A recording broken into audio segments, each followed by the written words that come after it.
Parang may tao guys, nakikita ko dito guys. May tao dito guys.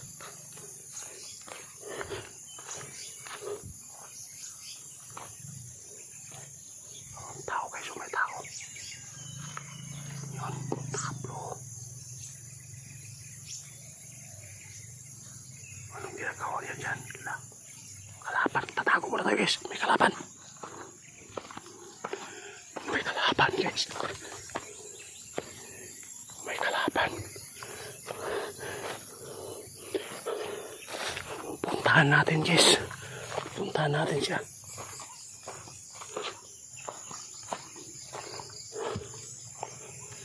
Nandiyan sa baba guys. Puntahan natin. Nakmasid tayo. May tao doon. Parang may hinihila po siya.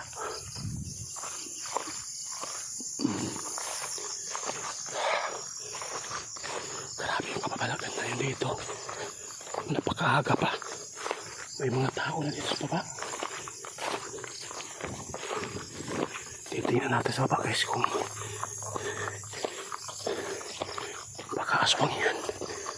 Para may hinihila siya. Pababa. Basta siya yung kumuha ang bangkay. Guys, magandang umaga po sa inyong lahat. Narito po tayo sa area kung saan po meron tayong nahuhuli dito. At nakagat yung kasama natin po na naging normal po dito po sa area ito. Dito natin na huli. Ito lang masabi ko, no. Hindi po lahat ng bilis ay gagamitin natin. Dapat may isip muna tayo before tayo tumulong sa iba. Kasi po ayaw kung mapadalos-dalos baka kita naman po yung mapapahamak. Kaya ngayon guys, balikan ko dito yung bangkay na nilagay po namin dito sa may kawayan. Kung wala ba kinuha kasi kagabi, ang dami pong mga tao sa baba, no? Yung mga kamag-anak nila mula nang lumaki yung yung buwan. Kaya parang gusto siguro na magre-retol ito.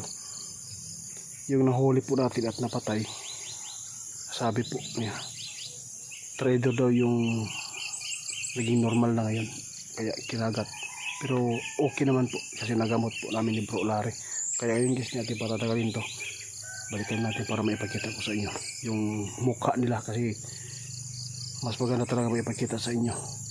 Patay na yun eh.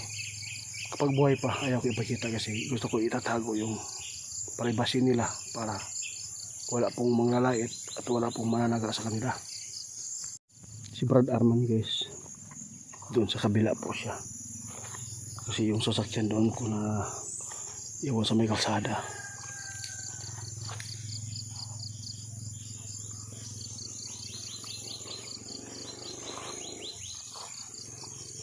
Nagtataka ako kung bakit po ang dami po mga tao kagabi dito sa baba.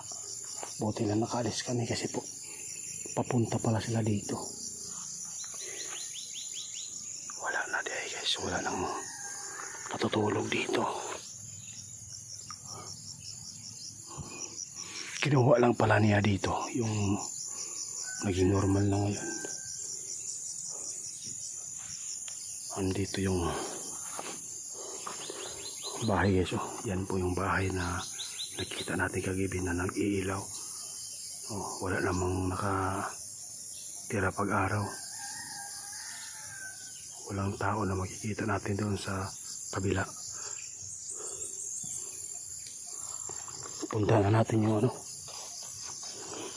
yung bangkay na pinaplastar namin ni Arman. Kasi hindi namin pwede dalhin yan, baka mapapahamak pa tayo. Doon namin nilagay sa malapit sa may nakuhang langis.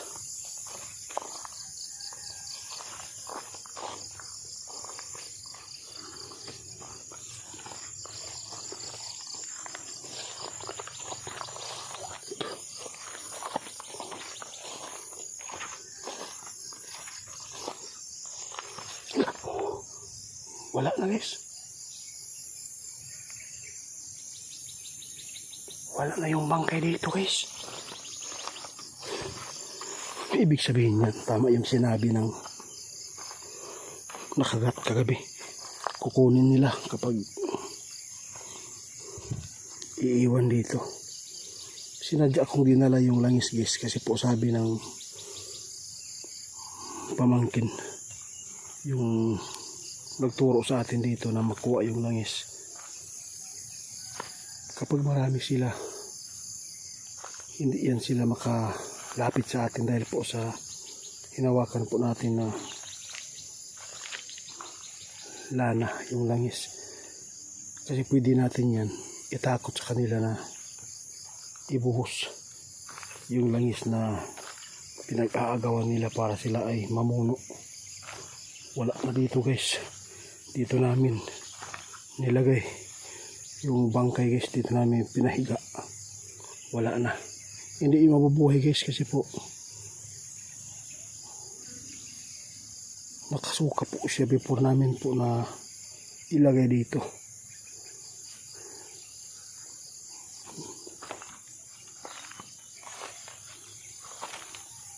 Parang may mga tao pa rin sa kabila guys.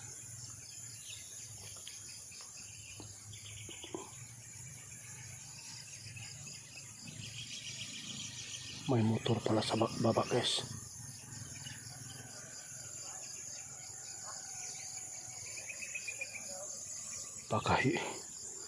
Baka kinarga na nila yung ano guys, pinasakay na yung bangkay na dyan. Oh. May karga sila guys. Oh.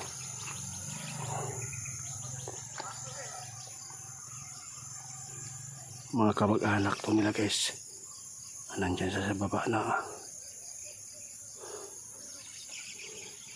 May mga tao sa baba. Mula nang may namatay dito na aswang, isinasakay siguro nila yung bangkay kasi wala na dito.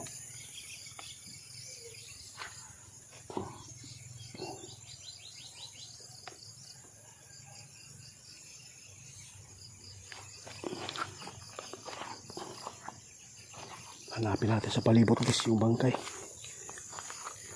Hindi ko talaga inasahan guys na mawala yung ano dito, bangkay.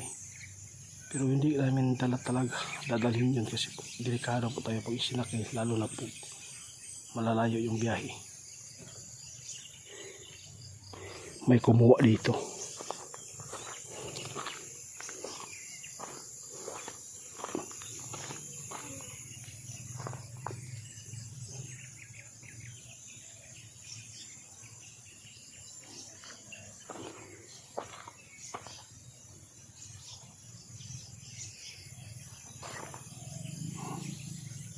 Parang may tao guys, nakikita ko dito guys.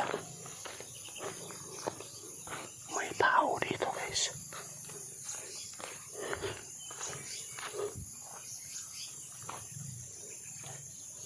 Tao guys, may tao. Yun, takaplo. Anong ginagawa niya dyan? Kalaban, tatago muna tayo guys, may kalaban. Guys, may kalaban. Puntahan natin guys, puntahan natin siya.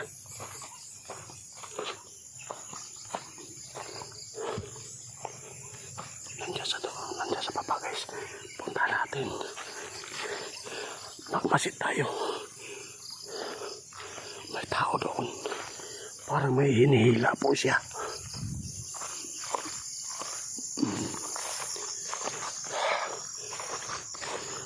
Kapapalagan tayo dito. Napakaaga pa. May mga tao na dito sa baba. Titingnan natin sa baba guys kung baka aswang yan. Para may hinihila siya pababa. Basta siya yung kumuha ang bangkay.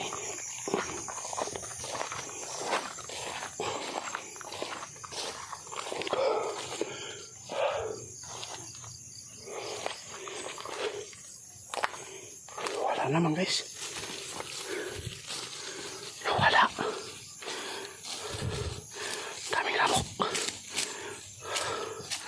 nawala na siya guys. Wala na dito, baka din dun sa baba yung ano, yung bangkay na hinila niya, kaya pala nawala na dito yung bangkay.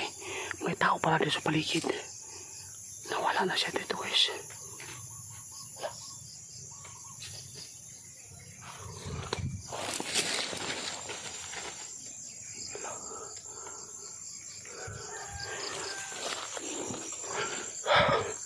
Ay, meron ako narinig dito guys.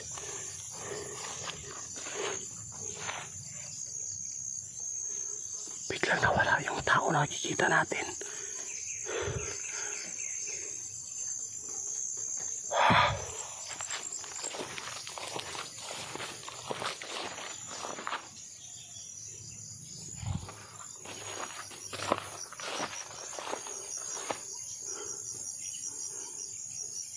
Bakit may sumusunod natin guys?